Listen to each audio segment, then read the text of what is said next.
This video is brought to you by Squarespace. You're probably already aware of some of the big headline features of Davinci Resolve Studio. That's the paid version. Things like noise reduction, face refinement, magic masks, and the all-new auto subtitles they introduced in Davinci Resolve 18.5 beta. Plus, there's the additional performance and codec bonuses too, most of which I've covered in a previous video which I've linked down below. But there are also some other really great Davinci Resolve Studio features and effects which are often overlooked. But here's just a few that I particularly enjoy, either because they save me time or I just enjoy them because they look kind of cool. Now, nearly all of the effects I'm going to show you are available both on the edit page within the effects library under open effects, or from the effects library on the color page as well. So first up, let's talk about Halation. Halation is a visual effect most associated with film, and it can give your footage a little extra something to make it look a little bit more cinematic. Halation actually refers to the effect where light spills over the edges of an exposed area of film, causing a halo-like or glowing effect around high contrast areas. That's the technical description. What it does is puts these nice fuzzy bits around the edges which just looks like film, essentially. It's become more popular recently due to things like the bloom and mist style filters, but you can fake it entirely within Davinci Resolve Studio thanks to the built-in Halation effect. So here we are on the edit page and we've got these two pieces of footage. This is actually some anamorphic footage I just filmed from my garden of the trees and the bushes. Now it looks alright as it is, but we want to make it look a little bit more filmic, so we'll add some Halation. So I'm going to just jump directly onto the color page. We've got our node over here, so we're just going to add a new node. And then from the effects library on the right hand side, we're just going to search for Halation.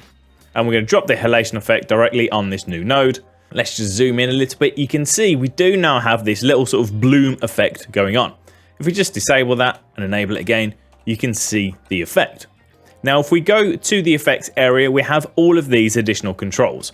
There's actually a ton of controls in here, so we're not going to go through all of them. I'm just going to show you the main ones to really affect the Halation effect. The first one is threshold, so this controls the areas that are affected by the Halation effect. If we lower this down, the greater the effect. If we increase it, that actually lowers the overall effect. If we then scroll down, there's secondary glow, which actually controls the glow or the bloom effects that you're seeing. Really simple, you just knock the strength up and down and you can see that glow effect appearing. And now if we just toggle that off and on, you can see we get a real nice bloomy film style effect. If we hit play, there we go. Now if we jump over to the second clip, very similar, we've got some bushes, we've got some nice high contrast areas. So let's just copy that grade straight across by right clicking on the previous one and apply grade. And there we go, we've got our bloomy Halation style effect, and if we hit play, looks really quite nice. You can also then amend the dye layer reflections, which is that color fringing, that spill on the edges. Simply increase or decrease the strength as required.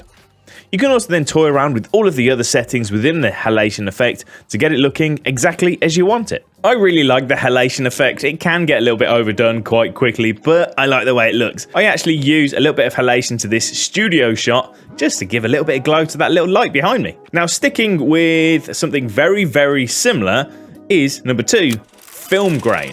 Now there is actually a built-in basic film grain function within the Halation effect. So you can just pop that on and then increase the strength, size, softness and saturation. But there is a built-in film grain effect in Studio as well. So we're going to stick with this same sample footage. Let's add another new node with Alt and S or Option and S. And then we're going to search for film grain. We've got it just here. We'll drop it on there like so. And then the first thing you'll notice, you have a film grain preset. So you can just change between 8mm, 16 and 35. So let's just go with 35. And then you have a bunch of additional controls. Now it is quite hard to see, especially on YouTube, thanks to the compression. So let's just knock up the opacity. And then we can choose to just see the grain only if we want, so we can see actually what's going on. And then we can change the texture, the grain size, the aspect ratio, the offset, the symmetry, the softness, the saturation, all that sort of stuff. And if we just untick the grain only, you can hopefully see that we've got all this lovely sort of film grain going on, just adding a bit of texture to this footage. Right, next up, another one which is relatively easy to replicate in the free version. I've actually made a video about that in the past, link below as well, but it's dead easy to do in the studio version, and that is Tilt Shift Blur. Now, Tilt Shift Blur basically just gives you a point of focus and then blurs the top and the bottom to give you a real shallow depth of field kind of effect. I really like it to do that cool miniature style effect, especially on some drone footage, but it's also really handy to control some depth of field on screen grabs or tutorials to make sure people are looking at the right thing, or just to make it look a little bit fancier. Now, this one we're going to do on the edit page, so I've got my effects library open.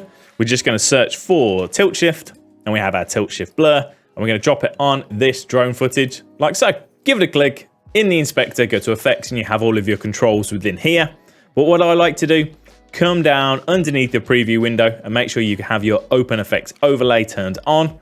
And then you get this on screen control and you can just put this where you like.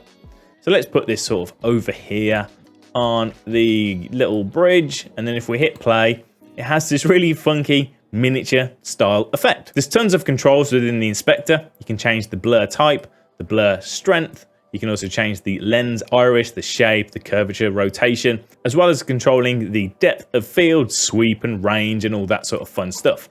I really like it for that. I think it looks really cool. It can be a little bit overdone, but it's nice to have and it's much easier to do within Studio. Now, as mentioned, I really like it for just bringing focus to certain things on screen with screen grabs as well. So here's a shot from this video sponsor, Squarespace, and we're just going to drop this Tilt Shift Blur on there once again. And if I'm talking about this e-commerce made easy, I can just drop this on there, make that look nice. Then the only thing that's in focus is the e-commerce made easy. The rest is blurred out and it just controls what people are looking at. So without it, everything's in focus. They could be reading points 1 or 3. I want them to just look at number 2. So we can just toggle that on and it just means people are focusing on that area rather than everything else. And talking of Squarespace, if you're a video editor, content creator, or a professional of any kind, to be honest, you're probably going to need a website. And that's where Squarespace comes in. Squarespace allows you to create an awesome website in no time at all. There's loads of great templates to choose from that all look ace and are super easy to customize. Plus, there's built-in analytics, SEO tools, online stores, email marketing, members areas, blogs, and now even scheduling tools, meaning you've got everything you could possibly need all in one affordable place. So if you fancy checking out Squarespace for yourself, simply head over to squarespace.com/MrAlexTech, link below, to start your free trial. And then when you're ready to launch, you can save 10% off your first purchase of a website or a domain using the code MrAlexTech at checkout. Winner. Right, back to the studio effects. Now next up, we've got one which can be an absolute lifesaver, and that is the Deflicker effect. If you've ever shot anywhere with real mixed lighting or a dodgy LED or a fluoro light, you'll have experienced flicker within your shot. It's a pain to fix in the free version, near impossible in fact, but the studio version makes it super easy and you can fix it in literally seconds. So let's have a look. So we're going to do this one on the color page, and as you can see, I've got this footage here and this light in the background. No matter what we did, we couldn't get it to stop flickering, so we just had to shoot as is, knowing that I could fix it in post. So what we're going to do, open up the effects area, we're going to search for Deflicker, grab the Deflicker, drop it on our node, and that's pretty much it.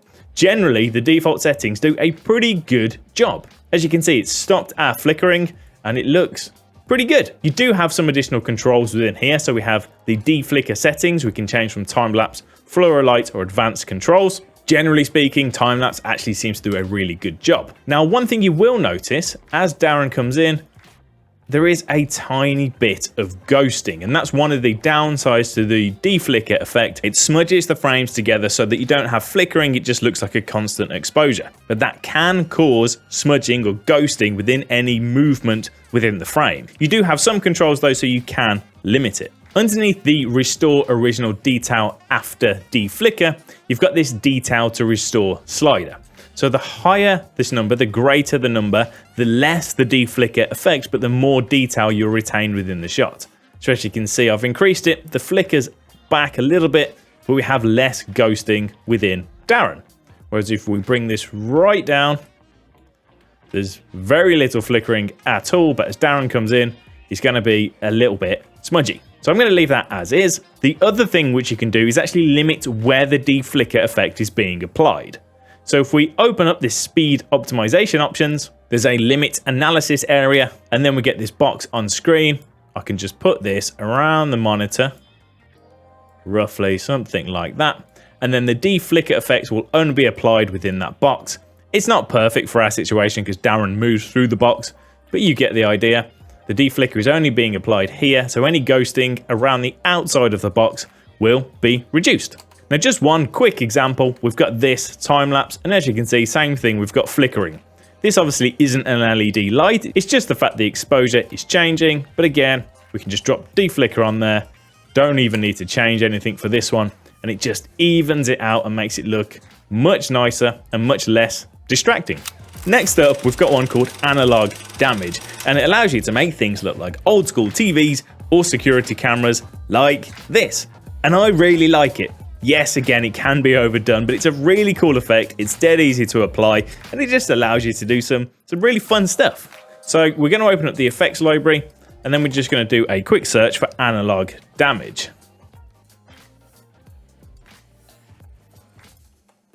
Grab your analog damage and drop it onto your footage, and then within the inspector, you've got a bunch of presets. So we've got clean VHS, we can go to early television, security camera, 1960s black and white. There's loads of really cool stuff you can do within here. Then you've also got a bunch of controls. So you've got the source, you can change the vignette, we've got a broadcast signal, we can change the amount of noise, the detail loss, the ghosting, color dial scan lines, TV construction, phosphor brightness, defocus. There's absolutely tons and tons of customizations that you can do within here. The downside, you can't actually save these customizations once you've amended them, which is a bit of a pain. I'd love to be able to make my own presets within here, but you can't do that at the moment. But you can just scrub through, make any changes, and make some really, really fun effects. Next up, we've got lens blur. Now this one is designed to accurately replicate actual camera blur, giving you kind of nice bokeh and nice out of focus elements. Now you can get close to this look in the free version just using the Gaussian blur, like the standard blurs. This is kind of 10 to 15% better. It's just that little cherry on top, but it is a nice thing to have. So I'm going to combine it with the depth map to show you what it does. So I've got this depth map set up on this footage here. I have made a tutorial about the depth map ages ago. That's down below as well. If you'd like a new one, let me know. It's been a while, so maybe I should do an updated one. So the depth map effect is just picking up on this lady here, as well as some of the middle ground elements, like so, and then we can apply our lens blur. So I don't actually want it applied to her. Instead, we want the opposite. So I'm going to right click on my node, add a node, and then I'm going to do an outside node, which will of course affect everything but what we have selected. Then let's just find the lens blur, drop that on there, and straight away we've got quite nice, realistic looking out of focus background blur. It was already slightly blurred, but we want to increase it, so we've used the lens blur. Within the controls, we've got shape type. We can go real apertures or we can go creative. Then we can change the things like hearts and starfish, starburst, petals, lips and eyes and all sorts of fun stuff. If we keep it as real apertures, we can then control the size, the curvature, the rotation, the anamorphism, the highlight, all this sort of fun stuff. It's quite a heavy effect to run, so if you go to the speed controls, you can knock it down to quarter, which means it won't look as good, but it will run just a little bit smoother. This shot here, again, I've done a depth map on there, so let's toggle this on. And we've used the isolation controls, which are down here, to try and replicate the actual line of focus given from the camera itself. So she's in focus and some of the other bits are, but then we have some black areas, foreground and background, which we want to add the blur to. So again, let's add an outside node, grab our lens blur, pop it on there. We've got some additional blur at the front and the back, the foreground and the background. Let's increase that. Let's go a bit crazy with it. And then hit play. And it just helps us to isolate that subject while blurring the background and the foreground a little bit more. It's not perfect. I'd want to control that a bit more. It's a bit overdone, but you get the idea. And last but not least, the honorable mention, clean feed. Clean feed allows you to do this, where you have a full screen preview on your second monitor while you can continue to edit as normal on your main monitor. I use this all the time, especially when I'm reviewing the edit. It's super useful. You can have your preview window on your primary screen all zoomed in so you can look at the fine detail while still reviewing everything as a whole on your second monitor. If you're in a professional workflow, it's kind of worth the price of Studio on its own because it can make your life so much easier. To toggle it on, it's simply a case of going to Workspace, Video Clean Feed, and then you can choose your monitor. So I'm just going to go with monitor number 1, and then it will appear as required. Dead simple, but it works really well. It works on laptops, everything else as well. So it's a really useful one to have. If you enjoyed this video, let me know. Any thoughts, comments, feelings, whatever, down below. Thanks ever so much for watching, and thank you to Squarespace for sponsoring. Take it easy. I'll see you next time.